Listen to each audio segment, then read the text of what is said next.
Namaste and warm welcome now. Good evening, Namaste and warm welcome to another insightful health awareness session all about sound matters, amplifying awareness about hearing loss in association with AllAboutBelgaum. I am Dr. Varsha Sathe, founder of AAROGYA MITRA Foundation, a group of healthcare professionals working on healthcare, preventive and accessible. Last Sunday of September is recognized as World Deafness Day. And on the eve, we bring this special session to increase awareness about hearing health. Joining me today are our expert guests, Dr. Priti HAJARE, ENT surgeon and cochlear implant specialist. Dr. Priti also specializes in pediatric ENT and is in charge of free government cochlear implant program in Kelly's Dr. Prabhakar Kore Hospital. Welcome, Dr. Priti. Thank you, Dr. Varsha. And Dr. SURAJ JOSHI, a consultant ENT surgeon at Rainbow Hospital and Lakeview Hospital. Dr. SURAJ is a renowned ENT surgeon with more than 20 years of experience. Welcome, Dr. SURAJ. Thank you very much, Dr. Varsha and Uday, AllAboutBelgaum team. Yeah. In today's session, our experts will share the insights to help us understand hearing loss, its treatment options, and prevention better. So let's get started, and I'll start with Dr. SURAJ. Dr. SURAJ, can you tell us what are the most common causes of hearing loss? Well, thank you, Dr. Varsha, for inviting me, and Dr. Priti also for this program of yours. And yes, the last week of September every year is celebrated for deafness prevention. And since it is one of our most important sense organs, hearing, so children as they grow, a lot of their inputs come from all our sense organs and hearing, vision, taste, smell and touch. So hearing definitely is a very important sense organ for all our mental abilities of growth. And in any case, if this is hampered, the child has problems in his or her growth. So a very important and a very good topic which you have chosen. So to your question now with the different causes of hearing loss, since we have Dr. Priti who is going to highlight us on cochlear implant, primarily look at the pediatric age group because we want to rehabilitate them better. Though, of course, today cochlear implants, as Dr. Priti will tell, is also done in adults, but that is not what highlight on that. Here we are going to look at causes of hearing loss in children, and then we look into adults also. So causes of hearing loss in children are multifold. One is if they are congenital. So when the child is born with some amount of hearing loss. Now that could be genetic, that could be prenatal infection. So when the mother is suffering from some infections like rubella or toxoplasmosis, there are some infections which the mother suffers when she is bearing the child, and the child ends up with hearing disability. Some birth complications are also known to cause hearing loss, like if the child doesn't get oxygen at birth, lack of oxygen, the child ends up with jaundice, neonatal jaundice, which is called as sepsis, meningitis. These are all the complications which can happen once the child is born, and due to these reasons, the child is unable to hear properly. Coming to some of the acquired causes which we see, that is when the child is growing.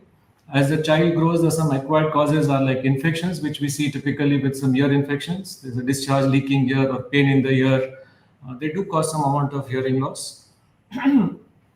Some other infections like meningitis, mumps, measles. Now these are common infections which a lot of children catch up, and it's unfortunate that some small percentage of these children end up with hearing loss. And then there could be incidences of trauma. A trauma can happen at any age, so we are looking at trauma as one of the things. These days we look at noise-induced hearing loss. A lot of people, and children are more susceptible because their nerve sheath is not well developed, so they are more susceptible to loud sounds, and so they are a little more vulnerable to hearing loss. And again, unfortunately, it becomes permanent hearing loss. And then you have some drugs like ototoxic drug, what we call as some chemotherapy drugs, streptomycin, etc. These are the few acquired causes which children can have when they with hearing loss. Adults are another segment which we are looking at now. In the adults, we have again infections like childhood infections which prolong into adulthood, like otitis media is what we describe it as in technical terms. Then you have age-induced, age-related hearing loss. So as one ages, we all are going to have some amount of degenerative changes. So age-related hearing loss is there. Noise-induced again. So these days we see post festive season and celebrations, we have this Dolby noise and the crackers. So they have profound impact on hearing, and a significant population gets affected with hearing loss. And unfortunately, it becomes permanent if it is not taken with due care in the initial first 24 hours only. Then there are some kind of rare tumors in the brain area which can cause this thing. Then there's some idiopathic causes also which can lead to hearing loss. So these are the few causes in pediatric and the adults.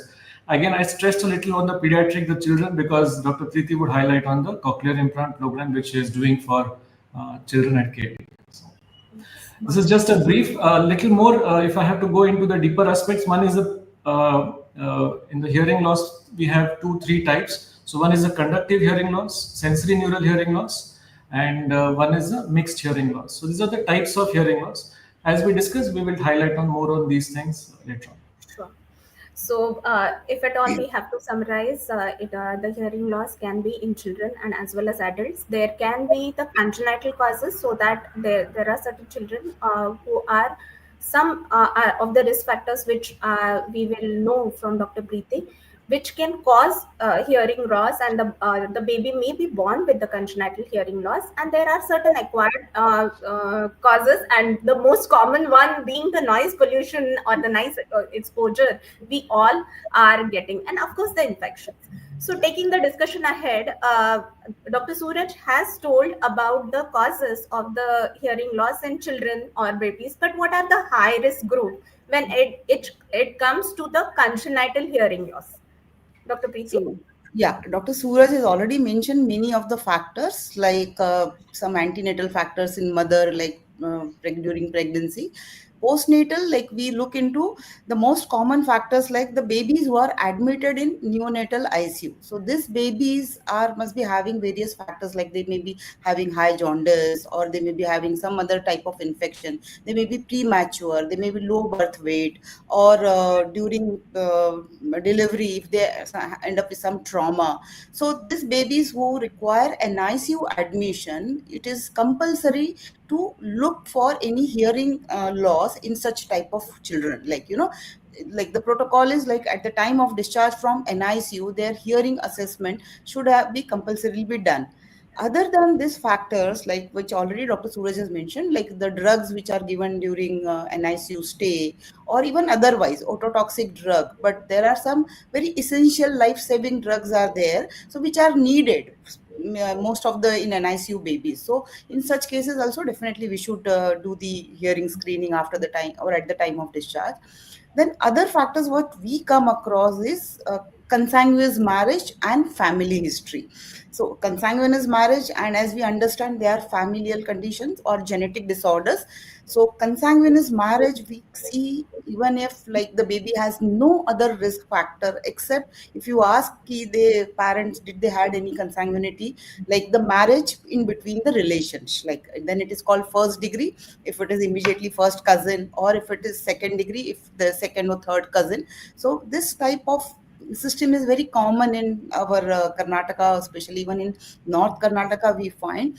And whatever the reasons for this consanguineous marriage, but definitely it leads to a lot of congenital abnormalities, including heart conditions, renal diseases. And in our case, we have seen many children who are come without any other infection or any other causes, but only this factor is seen.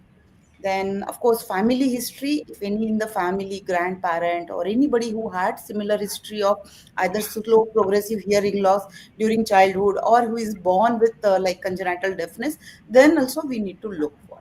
So these are the main causes. Of course, other than this, some children who present with syndromes, like you must have seen special kids, like who have some facial features abnormal, or they will be like having some other neurological conditions wherein their development is affected. So in such cases also, when the brain development or other neurological conditions are associated, even they may have auditory nerve problem wherein their hearing either may not be there since birth, or it may have a progressive hearing loss over a period of time. So even this children needs compulsory assessment for hearing screening. सो अगर parents की तरफ से हमको बोलना है तो high risk group में सबसे इम्पॉर्टेंट जो डॉक्टर प्रीति ने पॉइंट आउट किया वो ये है कि अगर आपका मैरिज इन द फैमिली है, स्पेशली अगर फर्स्ट कजन के साथ कुछ रिलेशंस है इन ये, तो आपको ये it is a high risk thing for the congenital hearing loss, as well as अगर बेबी को प्री मैच्योर बेबी है या कुछ आईसीयू एडमिशन है तो भी आपका बेबी हाई रिस्क ग्रुप में आता है, तो it is always better to get it screened at the time of the discharge. So that is the point we will highlight here again. So, Dr. Preeti, we now know the causes, we know the high risk group, but as we all know that when it comes to hearing, it is one of the most important sensory perception when it comes to development. So, can you tell us why it is important to intervene early, why it is important to diagnose and intervene early in case of congenital hearing loss?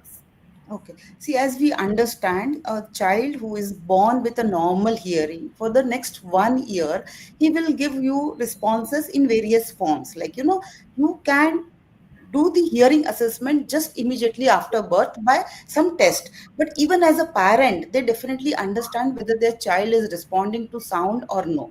Like up to the first 3 months of life, if this newborn babies, they will show their responses in the form of blinking, or they will just open their hands wide, or like they will be like having little soothing effect when they hear their mother's voice.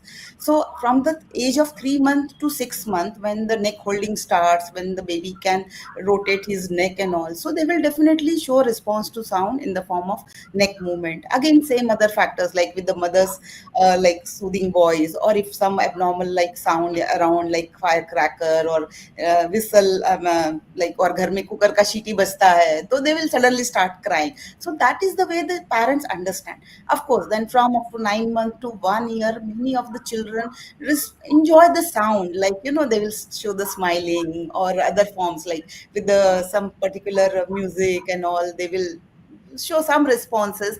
So definitely it is not difficult to identify whether my child is hearing it or no. From the age of 1 year, so this is the 1 year where their auditory cortex is developing.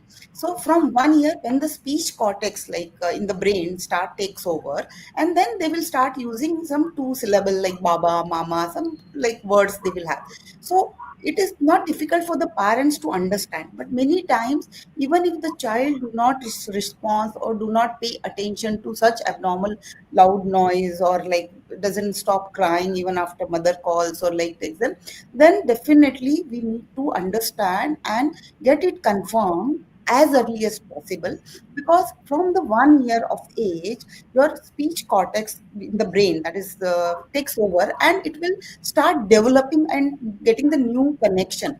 So when the time the child has to develop the speech, if he has never heard any sound, then it really affects their development in the form of speech and language.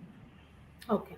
So the point we want to make here is your baby starts hearing. आपके बच्चा सुनना शुरू करता है, birth से ही शुरू कर देता है, और आपके लिए ये बहुत डिफिकल्ट नहीं है कि आपके बच्चा सुन रहा है कि नहीं, ये फिगर आउट करना, जैसे डॉक्टर प्रीति ने बताया, he will respond to the सिमिलस.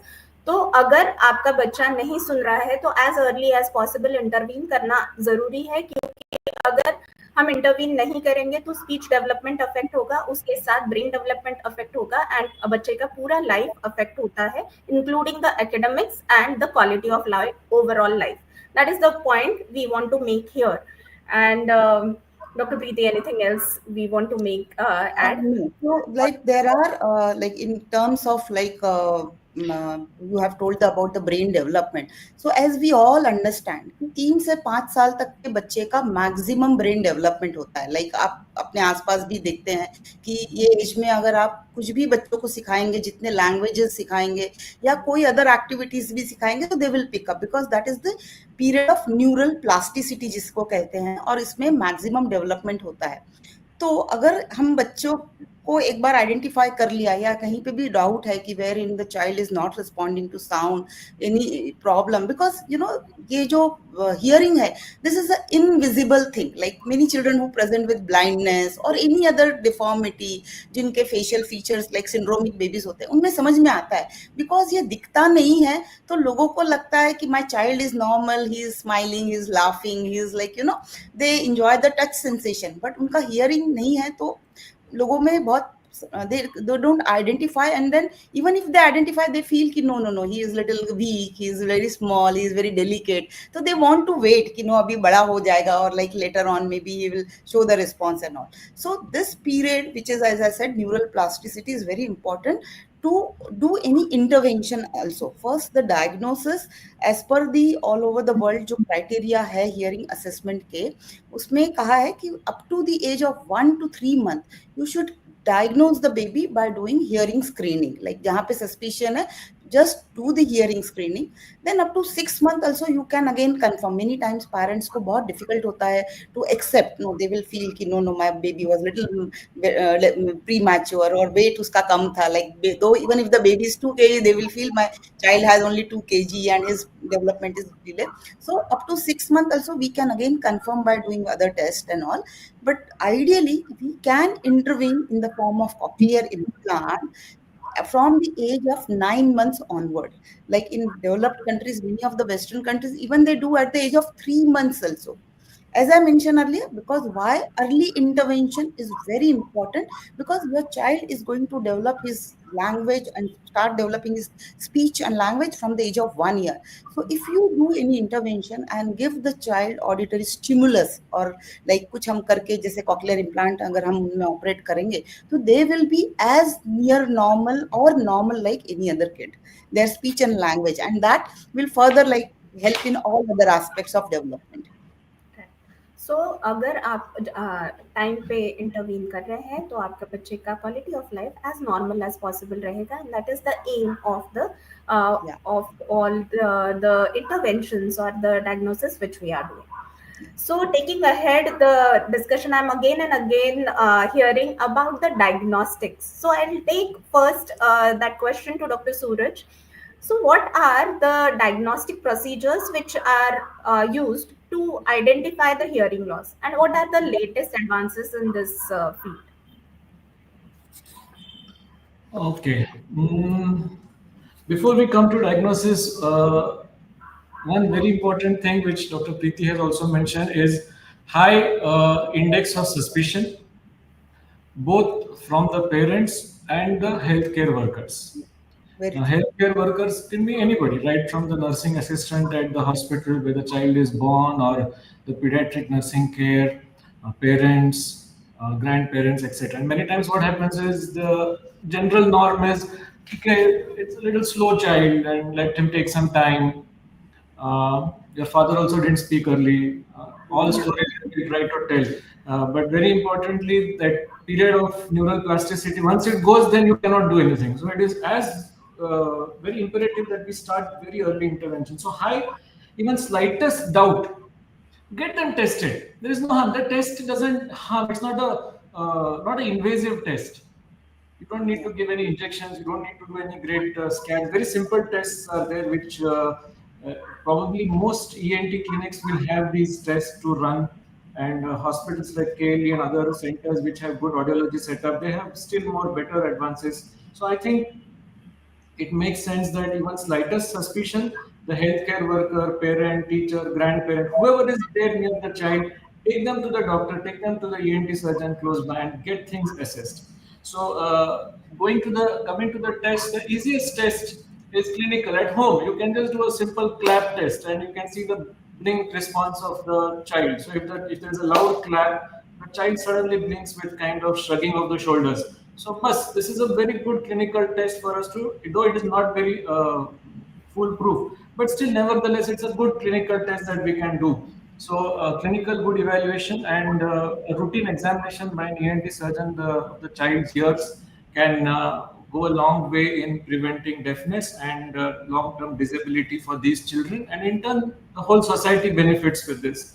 So coming to the test now, children, since we're talking about the children, the pediatric, the neonatal age group, a conventional test which we do in the clinic, like the tuning fork test or something like a pure tone audiometry, these tests are generally, they are not done because the child doesn't respond. Then we have something like impedance test, which is also again objective, but we don't. It's not for direct hearing. Then we have tests like BERA, brainstem evoked response audiometry. Again, that is not done in the neonatal age group because the sheath around the nerve is not developed, so the responses are still not very good. So as of now, one simple test which is done is called otoacoustic emission (OAE). And in Belgaum, a lot of centers are doing these tests. A lot of pediatric centers insist that, especially if the child is in the NICU, it's a preterm baby or any kind of thing, they insist, the obstetricians, hospitals, and pediatric intensive care insist for these tests. So OAE is a one basic test which can be done. It can be done bedside. It doesn't take long time. It is not very expensive. You don't need to sedate the child, and it's a wonderful test which is carried out, which can give some clue, even less than even day one. On day one of the birth, you can do this test, and that will give some clue for the treating doctor, the parents, what is the road ahead for them. So this is the first and most important test which we do in pediatric age, in the neonatal age group. As the child grows, then you have some different tests. So once the child is, I think, about 9 months and old, then they can do the BERA test, which is more confirmatory. And these all are objective tests. So here we don't need the child's response. They are objective tests which will give us some results. So BERA test confirms for any kind of neural pathway or any cochlear problem, or enter deeper down into the brainstem problem. So it gives a clue about where the problem could be, and depending on that, we can get further investigations done. So this is with respect to children that we are talking. Then as we grow up, we are looking into little elder children also. So there we can try doing these pure tone audiometry and impedance tests, where in children we have this something called a glue ear. So there is fluid in the ear, and basically sardi, it's like cold in the ear. And the child slowly, it's like a silent, what do you say? It troubles the child very silently. The child never complains to the parents or teachers that I don't hear. But slowly the child is growing without hearing everything. So this is a very typical childhood problem called glue ear. Now for these simple things like pure tone audiometry and impedance test can give some results, diagnostic evidence, and that's how it is. As we grow to the elder age group, then simple tests like pure tone audiometry and impedance is a very good test, very reliable test, and based on this we can get some decision about how much the patient is hearing, less or more. This is one part of the investigations. That is the audiological investigation. Okay. I'll add a extra question here. All these tests, just for the viewers' benefit, all these tests can be done in the clinic, doesn't require any kind of admission, right? Yeah. No, all these are all OPD basis test. Yeah. Yeah, they all can be done in the clinic. This OAE hardly takes 5 minutes only, and BERA is the one which requires sometime 20 to 30 minutes, and so sometime it has to be done with the proper prior appointment. But they're all simple OPD tests. And even what tests we are using for the adults also are also OPD tests. This is the point we need to drive here. Okay. Yes. Whatever your hearing analysis doesn't require you to go through any invasive investigations. They are all simple tests, can be done in 20 to 30 minutes, and they will give vital information about the cause of the hearing loss, and the doctors can help you better with this diagnosis. So you should not have any reservations. आपको थोड़ा सा भी doubt है तो आप बिल्कुल freely ये test करके ले सकते हैं in any ENT clinic. As Dr. Suraj pointed out, many clinics are doing all these tests. Yeah. It's a routine thing. So Yeah. anything more in diagnostic? Any of you doctors want to add? No, this, as Dr. Suraj also said, OAE and BERA, and these are the basic tests which we conduct for sometimes like up to 1 year of age. Then there is something called behavioral audiometry, like children who present to us by 3-4 years of age, if they do not cooperate for such thing. So there is something wherein we give some sound along with some behavioral observation, and depending like when since the child is hearing or no, and if he performs the same activity. So this also simple tests which are done in routinely in all the ENT setups, like it is done by the audiologist, but they have the particular way. Suppose this 3-4 year, once their child grow up, usually it is difficult to make them sit, or especially they will not sit for 30-40 minutes, and they will not be able to concentrate what we are trying to, because first of all it's so difficult to communicate for that age group. 3 years, 4 years children, like we try to explain them or ask them to do something for them, it is difficult. So we do sometimes this behavioral audiometry. It is a very basic test, but final confirmation is BERA, which is most important, because it gives almost 98% specific result. So that is routine. It has to be compulsorily done for all the children. Congenital hearing loss के लिए बेरा एक test है जो आपको suggest करेंगे. उसका reason ये है कि वो कॉज बताएगा और आपका ट्रीटमेंट ऑप्शन जो है वो डॉक्टर्स फाइंड आउट कर सकते हैं उससे. सो अगर आपको सजेस्ट किया गया है तो please get it done. It will help your child to a larger extent. So after diagnostic, let's come to the treatment options. And as we are in this noisy environment, the hearing problems are increasing day by day. So I'll take the next one to Dr. Suraj.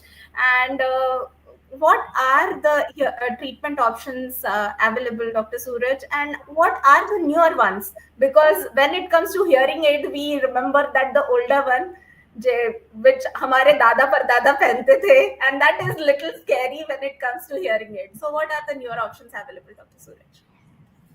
So since we are more focusing today on the children pediatric age group, and Dr. Suraj, let's start with the adult, because when it comes to hearing loss and the hearing aid, we want to know more about hearing aids also. Okay, so okay, yeah. So again, the pediatric has let Dr. Preeti will discuss about the pediatric concerns, because she is the cochlear implant surgeon. So regarding the adult hearing options that we can help to improve their hearing.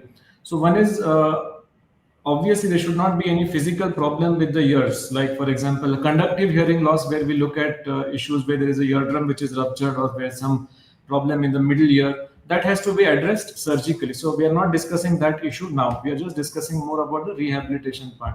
So when it comes to the adults, we can look at hearing aid, which is the option, one of the options.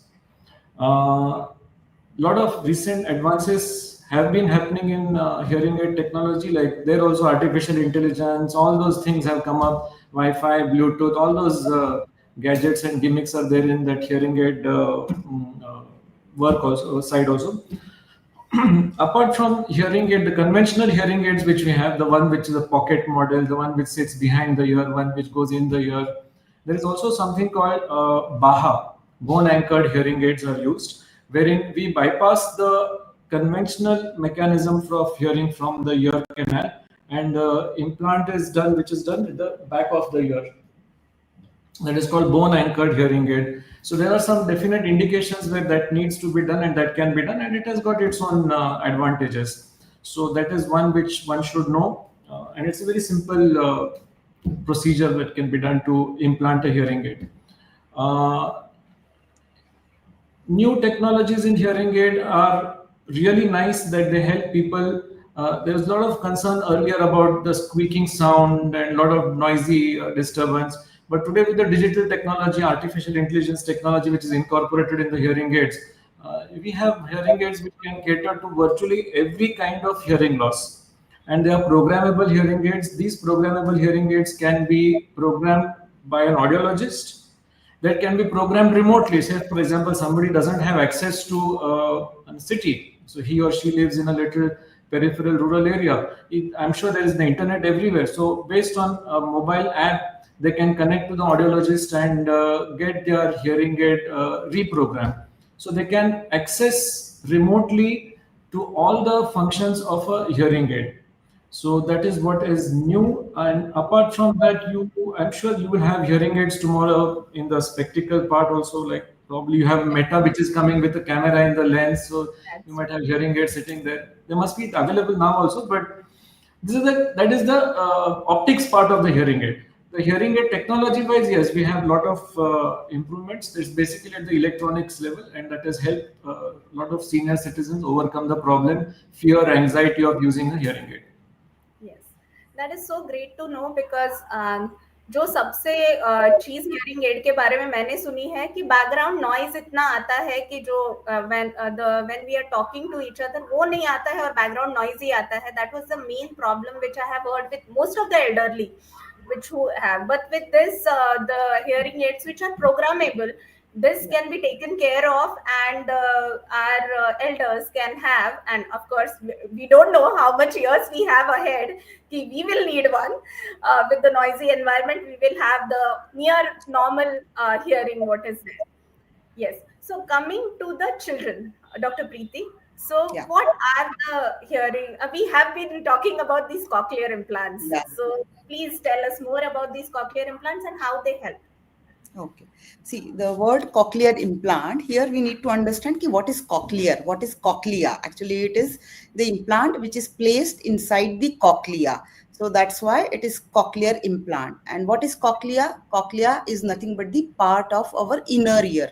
Like as we understand, there are three ear, outer ear which we see, then there is a middle ear behind the drum, and there is an inner ear where this cochlea, and from the cochlea the nerve, auditory nerve or the hearing nerve goes to the brain. Okay, so the basic function of cochlea is the transmission of sound from the middle ear to the inner brain. Okay, so in the children who presents with us with congenital deafness, the cochlea is not working. There are some hair cells in the cochlea, either they are not developed or they are not damaged because of, like even in elderly, like noise induced hearing loss and all. What happens in all such cases? Acoustic trauma is the word, wherein this inner hair cells gets damaged, and that's why it affects the function of transmission of sound to the auditory nerve and finally to the brain. Okay, so these children who are having this congenital deafness, most of the time the cochlea structure is there, but the hair cells are not working or they are not functioning. So the implant, which is the cochlear implant, is nothing but the device which we insert inside this cochlea, and it takes care of the function of this damaged hair cell in transmission of sound. Okay, so this is very, I said, it's really a great invention in relation to this hearing disability. Like, all over the world, like so many lakhs or millions of people. But since the time last, I think nearly 30, 40 years, this cochlear implant in India also, like almost 10, 15 years, it's very routinely very much help a lot of kids and all for the being like developing into a normal human beings, because of this disability. Like we can understand, we feel that we see the children, people around us who are been born with deaf, and we call them deaf mute or like special kids and all. So cochlear implants so far is the only like possible treatment for the children who are born with this moderate to profound sensory neural hearing loss. As Dr. Suraj was telling, ki when there is a sound transmission which is affected because of any problem in the outer ear or in the drum, it is called conductive hearing loss. These are usually treated by surgically. But if the problem is in the cochlea and then further transmitting to the brain, then we call them a sensory neural hearing loss. Here, like to go ahead with your explanation ki what is cochlear implant, before that I'd like to explain ki this takes care, this replaces the function of damaged hair cells of the cochlea. So the surgery, what we do, have the implant has got two parts, and outer part is like a hearing aid which we wear outside, and it is connected to this inner part through the magnet. So the basic mechanism, like how we hear the sound, that is our mechanical energy, and it goes inside the cochlea where it is converted into electrical energy and the sound transmission happens. So this is of course an electronic device which performs the natural function, like the sound waves are collected in that outer part. It is transmitted to this inner part, which has got a receiver, which we place just behind the bone by drilling the bone and inside the below the skin flap in the scalp. And from there, this electrode, which is inserted inside the cochlea, it will take care of this transmission of sound, because again here the mechanical energy is converted into electrical energy through this electrode array. These electrode arrays, or like electrode, they're like 0.6 millimeter in diameter and around 22 millimeters. So it goes and sits inside the cochlea, and the sound waves are detected by the neurons inside, and then it is transmitted to the brain. So this will replace the, like, exactly like a normal functioning of the, like, human ear. Great. Okay, so as we have been hearing about cochlear implant, it is the treatment of choice for the especially the sensory neural hearing loss. Maybe children, maybe adults. So that gives us the near normal hearing, and that is what is why it is the treatment of choice. Also, is there any post-operative procedure or anything rehab is required for cochlear implant, Dr. Preeti? Yes. Now, as we understand, normally, like as I mentioned before, 1 year we keep on talking to child. The child understands what we are talking. So it is transmitted to the brain and further to the speech cortex or speech area of the brain. And then when the child starts speaking, so they will know what is their brain knows what they have been taught, isn't it? So once we do cochlear implant, all the cochlear implant children needs to undergo minimum 1 year of auditory verbal therapy or training. In that, like, because finally it's an electronic device, we need again program it, like, frequently. So after that, only the child, once we program it, and the child simultaneously, the training session goes on, wherein the child along with the parents have been taught, like, how to start doing, like newborn, we will just say lala baba or something. So at 3 months, 6 months, we will start talking to them. Like after that, 9 months, we'll ask them to perform some action. Okay, do this, get this. Like same way here also, once the surgery is done, after 10 days to 15 days, like 2 to 3 weeks, we first switch it on, like, we make it like switch on, it is called. And once then the child will start listening some sound. There are various reactions, like sometimes they cry and they will not understand, because some first time they are getting some stimulus in the form of sound. After that, we do the programming of, or it is called mapping, for 5 to 6 time over like a gap of 1 to 2 months, and training for the parent and the child, like the parents being told ki, like, you have to first let them understand what is sound, then you give them different level of words, like different colors, like how we teach a normal child. So usually this 1 year therapy is the compulsory, because if you don't do therapy, if you don't again program the device, the surgery does not make any sense. It's not like a magic ki you put the implant and the child will start hearing like a normal kids. So here again we are training the brain to understand the sound, and that is called, it is called AV therapy or AV training. So again, important point here. Okay, yes, cochlear implant is a treatment of choice. If your child or even the adult has a sensory neural hearing loss, but at the same time, if it is a child born with the hearing loss, you need to train the child after the surgery. And if you don't undergo that therapy, AV therapy, then the surgery doesn't it is not that successful. And that is what Dr. Preeti wants to emphasize here, because without the AV therapy, your child won't understand the sounds he or she is getting. So good to know so many options are available for this disability, which can change the way of life or the quality of life of both children and adults. But nothing beats our good old prevention. So let's talk about prevention. So Dr. Suraj, can you tell us how can we protect our ears in today's noisy environments? Is there a way? Yeah, of course, yes. So where there is a will, there is a way. Um, so we'll now move to the adult part now. The pediatric part is done, and like Dr. Preeti highlighted that. When we talk about the adults, one is when we talk about prevention, first we need to know how to protect our ears. See, God has given us good set of 2 years, so it is our duty to take good care of them. So first of all, don't self-medicate. Don't fiddle with your ears. God has given ears, so He knows how to take care of the ears also.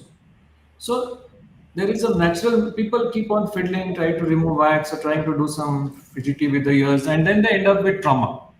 Most ear problems are self-induced at my clinic, which I see. Then, which Okay. is and self-induced with some kind of act of violence in their own ears. So yes, first of all, don't do anything fidgety with your ears.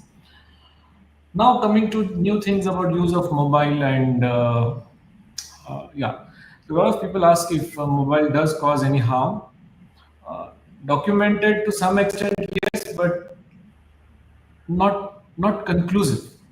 But Okay. somewhere excessive mobile use can lead to tinnitus for sure. Tinnitus is a ringing sound in the ear. A lot of people these days come with tinnitus as a complaint, ringing sound in the ears, which is quite annoying. And yes, mobile exposure leads to this kind of tinnitus. Tinnitus might be a prelude to hearing loss also.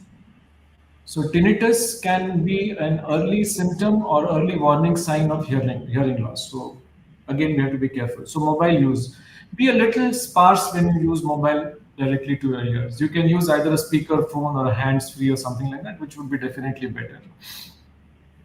In today's days, we see a lot of these public events where Dolby is used, and Dr. Preeti will agree that a lot of our patients post these social events, social and cultural events, and where Dolby is used, religious events also.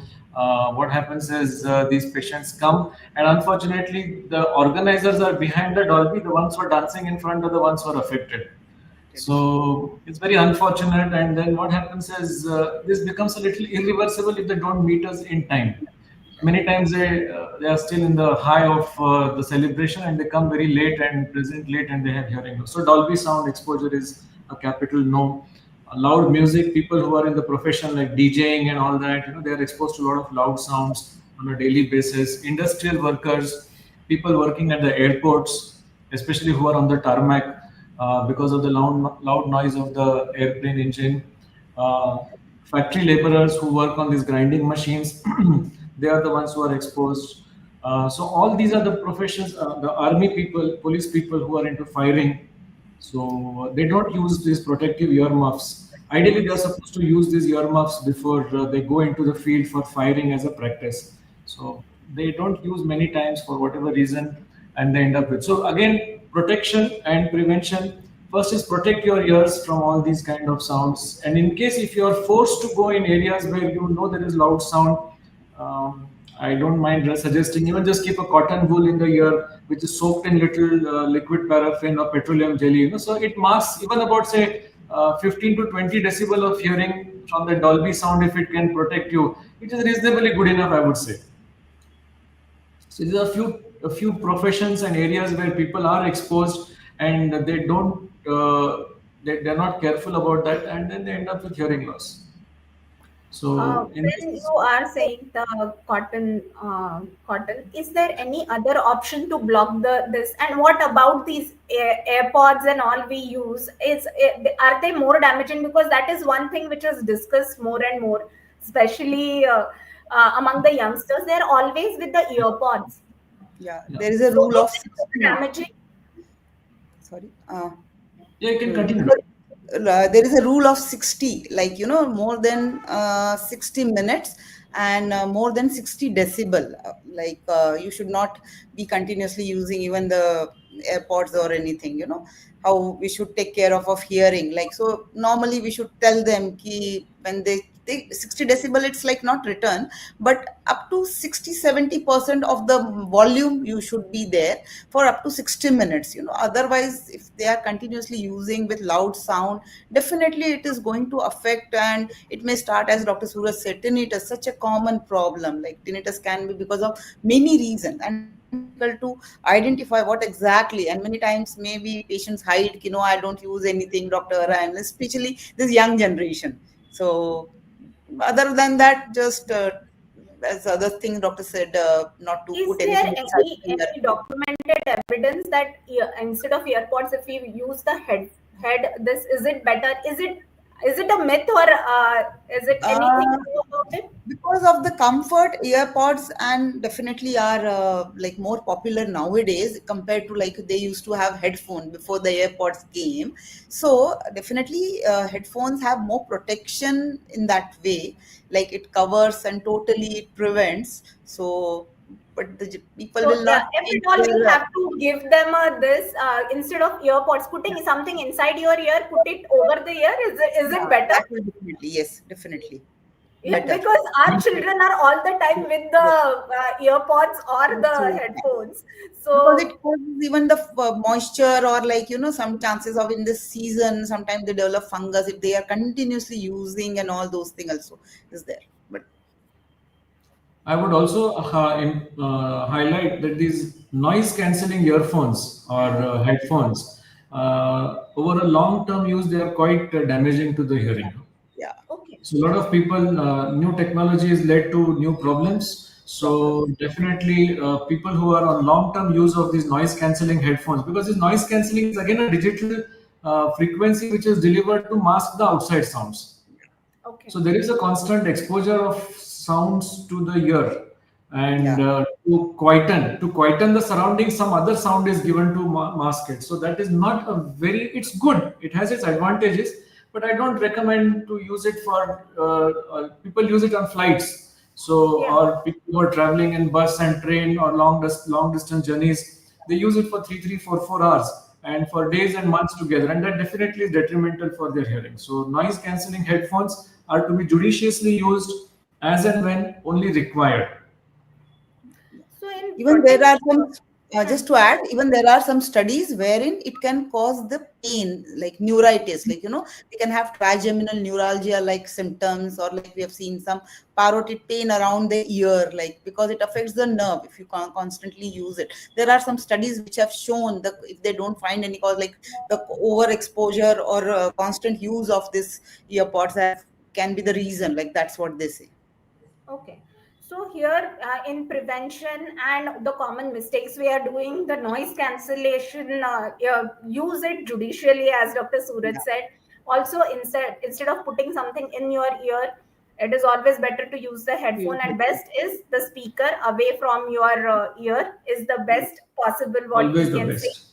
yeah, And at the same time, take a break. Even if you are using a earphone or earpod, airpod, anything, take a break after 60 minutes. That will definitely help. protect your ear. That is what I think the 3 points we can give to, especially to the youngsters. Even I'm Yes. very happy as a mother, I can tell that to my boys. Yes. So I think we have covered the prevention. Let's go to this free cochlear implant program, government program, which you are in charge of, Dr. Preeti. Yeah. Please tell more about it, and what are the benefits the patients are getting in this Okay. program. See, it is a very, very wonderful scheme for the children who are born with the congenital deafness. Why? Because it is a totally free scheme, and like there are various free schemes. But what is the special in this? The cost factor. As like so far we have not yet discussed about the cost factor. As we understand the hearing aids, like everywhere the technology involved. So hearing aid now it is a good hearing aid, like up to 50, 60,000, because finally it is replacing a very wonderful function of normal hearing. Okay, so the here also in children who are born with abnormal cochlea, or like hair cells are not developed, so as I mentioned, the it is replacing your inner ear. So here the cost of any cochlear implant starts with minimum 6 lakh rupees, because it's a lifelong thing, permanent thing, and it definitely gives you near normal replacement of hearing of the auditory nerve. So many of the states in India, along with there is a national program prevention and control of deafness, which is started by the government of India around 15 years back. And now many states, along with this national program, have come up for this problem of deafness. So in this scheme, this implant which up to 6 lakh rupees, and then the surgery cost along with the auditory verbal therapy or the training, which is totally free for the patient, so I mean it's a really a blessing, I mean I can say, or like for the children who are detected and if they can. So the government wants to intervene early so that the results or the outcome should be as good as like a normal kid. So the age group they have kept is like initially it was up to 5 years, but now they have reduced the age to 2 years of age, wherein this program is totally free. And why it is 2 years and why it is important, as I mentioned, it's because of neural plasticity. Parents, it's very difficult. Like we see many children who like are born in our hospital, they were in an ICU. We do confirm their hearing problem at the age of 3 months before discharge, or like even after discharge they come like compulsorily. But acceptance, like it's such a trauma for them. So initially they will have a lot of emotional issue, then they will have this thing, they will not be easily accepting is my child, because as I said, it's an invisible deformity or disability, so they will feel, no doctor, he smiles, he listens, he responds when we touch him and all. But they try to, so sometimes we also cannot be so harsh on them, so we say okay, 6 months we'll again repeat the test, we'll do confirm BERA, and we tell them to please monitor. But sometimes they will have some other family stress, my family is telling he's too small. So his father, as Suraj said, father also spoke late, so maybe he will respond, doctor please wait. And in that bargain, they end up coming to us after 2 years, 3 years, when they really feel ki, oh, he is not responding, But so they cannot get the benefit of that program after 2 years. That's what we want to. or like through this, like this thing on the occasion of this World Deafness Day, really we should, I mean, I do agree that it is not a very easy for the parents to accept that normal looking child is not able to hear, and what can be the consequences of all this thing. But they must come and forward, and this is a free scheme, because as I said, cost factor is very important for even the normal low and middle social class people to do surgery. And the concept here is like God has given everything too. So we do agree that there is a concept of bilateral hearing, like so bilateral hearing is very important for overall development for anybody. So at least even if you operate 1 year, like then you will see the result and then you can go. So government is giving at least for 1 year, so everybody should take So advantage of. again, we will highlight it. It is a free scheme available in Kelly, Yes, where the Kelly 6 to 8 lakh surgery along with the AV therapy for 2 years is completely free. So we want to drive this point. It is available in our city of Belagavi. yeah, So very please don't give into the stigma and fear and do, because as Dr. Preeti pointed out, if the child is more than 2 years, you won't get the benefit of this surgery. आपका बच्चा अगर 2 साल से बड़ा है तो ये scheme में वो नहीं आएगा. तो अगर आपको डॉक्टर्स बता रहे हैं कि ये बच्चे को ये प्रॉब्लम है, तो प्लीज जितने जल्दी आप जाएंगे तो आपको उसका बेनिफिट भी मिलेगा और बच्चे का लाइफ भी एज नॉर्मल एज पॉसिबल रहेगा. एज नॉर्मल रहेगा, आपका बच्चा नॉर्मल स्कूल में जाएगा, उसका डेवलपमेंट नॉर्मल रहेगा. सो इसमें एक और just want to add doctor Varsha, अभी रिसेंटली मतलब from 2025 government have added one more benefit, like जैसे अभी डॉक्टर सूरज ने कहा था कि there are some infection like mumps measles होते हैं, या कभी किसी को ट्रॉमा होने हो, मतलब कि because of some trauma like some children lose hearing, और there are some condition where there will be a progressive hearing loss. The child may be normal up to 5 years, 6 years, and then they notice कि their hearing loss is affected. So this year onwards, Karnataka government has added up to 18 years also. So we call them post-lingual, कि जिनका speech development हुआ था, but because of some reason, if they lose their hearing, so this type of children or up to like adults in 18 years तक, they can also be benefited from under this scheme. So this is very very that is another important. point. Yeah, very See, important अगर for हाँ, तो ये scheme में 18 साल तक भी included है, लेकिन अगर आपको फॉर आपके ओनली पोस्ट लिंगुअल कि उसमें भी हम लोग वेरियस असेसमेंट करते हैं एंड वी कंफर्म कि it is a post lingual by doing various audiological test, तो जिसमें समझ में आता है कि चाइल्ड का 5 साल तक उसने कुछ लैंग्वेज सीखा था बट उसके बाद से उसको प्रोग्रेस हो गया, या कुछ अगर ऐसा हिस्ट्री है वेर इन मेनिंजाइटिस हुआ या ट्रॉमा हुआ या कुछ मम्स मीजल जैसे इन्फेक्शन या ऑटोटॉक्सिक ड्रग का एक्सपोजर हुआ because of some reason, even this children can come to Kelly hospital. I mean, will definitely do their assessment and they can be also benefited by this scheme and this surgery. Okay, तो ये 18 साल तक भी हो सकता है, लेकिन उसके लिए कुछ क्राइटेरिया है. तो बेटर अगर आपको डाउट है तो एज सून एज आप जाकर इन्वेस्टिगेशंस करेंगे तो आपको बेनिफिट मिलेगा. I'm hearing again and again the parents are not able to accept it. I'll take the next one to Dr. Suraj. It is also true about the adults also. So in your practice of almost 20 years, what are the common misconceptions or common stigma which is there in the hearing health, and how we can tackle with it? What is your advice? Yeah, again, the first typical thing is that I can hear. My family members complain I don't hear. I can hear.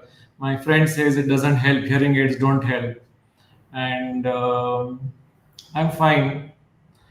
All those typical issues which senior citizens have with respect to hearing. However, I will say, as things have changed, as we accepted glasses probably 30 years back, now all three of us on the screen are wearing glasses. Yeah, wearing glasses. And we have no issues with it. Yeah, very And true. when it comes to using glasses, probably 25, 30 years back, it was like, "Mala dista hai sir, I don't need to wear glasses. I can see everything." But the need of the hour is today you need to see better, so you wear glasses. Likewise, the need of the hour is to hear better. If you don't hear, you're left out of the society. Yeah. So then the complaints of the nobody talks to me, and then the isolation in the family, isolation in the society, it is more disheartening than probably just wearing a hearing aid. So first of all, but patients are accepting now. I mean, earlier there was a little resistance, but today we see a lot of patients, senior citizens accepting using of hearing aid. Then comes the younger age group, a little younger, who need hearing aid. Now then I always see that a lot of youngsters on college campuses wear earphones, earpods. They have no stigma to it. Then why should an adult have a stigma of wearing a hearing aid? So they are also accepting it, but yeah, definitely it is taking some time, and it is basically need based. If you are into business, if you go to a bank, even if it's a senior citizen and he or she has to go to the bank and he doesn't hear the right thing from the banker, he might take a wrong decision in signing a check or taking money and giving money. So to protect your own self, it is good to be wearing a hearing aid as advised by the doctor or the audiologist. So I think people are changing, things are improving, people are realizing. And Okay. So definitely there will come a time when people will wear a hearing aid like the specs we are wearing, and they will be okay about it. the college kids are already with something in their ears. All So the why time. not the hearing aid? It will improve Yes. your life to a Yeah. great extent, because as Dr. Suraj said, that is one thing which can really isolate, which can really change your personality and all the productivity, all the knowledge, especially when it comes to the elderly group. They have Yeah. so much of knowledge, but they are just go out of the society because they cannot hear.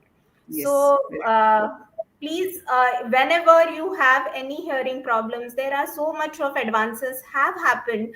You can take advantage of it, and you can lead your life more fulfilling life, I'll say. So thank you, doctors. Any I take just home? wanted to add for the adults also, as I mentioned, nowadays, I mean, there can be different degree of hearing loss as in the geriatric population or elderly population, or there can be some who develop at the age of early, like they will say diabetes hai or hypertension hai, but not necessarily because of diabetes or hypertension, they will have hearing loss of severe hearing loss. So in such cases, because of some viral infection and all, even elderly who do not get benefited with the hearing aid, they can undergo cochlear implant. Understand now, life expectancy has increased, like 80, 85. This is not a normal, it's a normal thing. So leaving with only when they are not comfortable with hearing aid, not getting benefited with hearing aid. So cochlear implant definitely helps in such cases also. Okay. So cochlear implant is also option is also available for the elderly, and as Dr. Preeti said, the life expectancy has increased. And it's not, we don't want to only live, we want to enjoy our life. So the cochlear implants or the hearing aids or anything, any help you get from the healthcare can really improve the quality of life. So any take home message, doctors? We'll start with Dr. Preeti. Yes. I mean, I'm practicing in for the pediatric side, so I will just tell the parents take care of, I mean, early assessment. Very, very important, because now as a like maybe like as we can see the parents, oh, he's too small, doctor, how can you operate? Because they feel as if we are doing something inside the brain. Of course, we have to operate on the behind the ear and the scalp, but the up to the even the like companies or as per the food and drug this thing criteria, we can operate even 9 months when the child's weight is only 8 kg, and it's a very simple surgery, nothing difficult. So if they have the stigma, or if they have fear, or if they are waiting, but the important duration of neural plasticity is lost, and that will also delay the further speech language development in a child if the child comes after 2 years, 3 years, and all. So requesting, or like parents should notice their hearing I mean in the children, whether if they are affected or whether they are normal or not. So they should really come for early intervention, first confirmation by doing diagnosis, by doing some test, and then early intervention can be planned. And this is the only thing which we can tell about the pediatric, because many other conditions like Dr. Suraj has mentioned, fluid behind the eardrum and all, these are the conditions also when the child presents 6 7 years. But it is easy to identify in the postlingual children, when the child can himself express, okay, my hearing is not like good, or I'm finding it difficulty. But this prelingual children, where the hearing is not yet developed, there are so many things which you cannot diagnose or do come to know. Yes. Only the So very parents important. are the people who will bring the child or bring the baby. So Yeah. we'll tell that to the parents: be aware, intervene early, take help. The help is available. The options High are risk available. mother, high risk mothers, high risk delivery. So pediatrician, as other healthcare workers, physician, your community workers, like we always keep on telling all the ASHA workers or those who are in PSC, as you go and check, take care of, you ask the details about the nutrition, about the vaccination. Please ask about the hearing in the children, like newborns or the neonate or the like infants, like whether your child is listening or no. So please ask for that. Even the like other healthcare like professionals also should look for, and should be immediately told them to, there is the possibility of early intervention and good treatment with normal development of the language. We all can contribute towards awareness. Definitely, Dr. Suraj. Any take home message? Yeah, for adults, let's talk about simple things like don't expose yourself to loud sounds. Dolby is there in everywhere now, so stay away from that. And God forbid, if you feel that you are hearing less when you are exposed to loud sounds, please see the ENT surgeon within 24 hours. Yes, very true. So there are some medicines which the ENT surgeon can advise you so that your hearing can come back. Yeah. Okay, and the damage is probably less in you. So early avoid, first is avoid the problem, and B, even if you are exposed to accidentally, get in touch with the proper healthcare ENT surgeon as soon as possible. So these two things can go a long way in preventing deafness. Wonderful. So protect and intervene as early as possible, and go to the right expert. That is also one more thing what we'll say. So thank you, doctors, for your valuable time and sharing your expertise. Let's work together to amplify the awareness about the hearing health, and work together to have the more inclusive and supportive community. Thank you. Thank you, one and all. Thank you, Thank you. Dr. Varsha, Joshi. for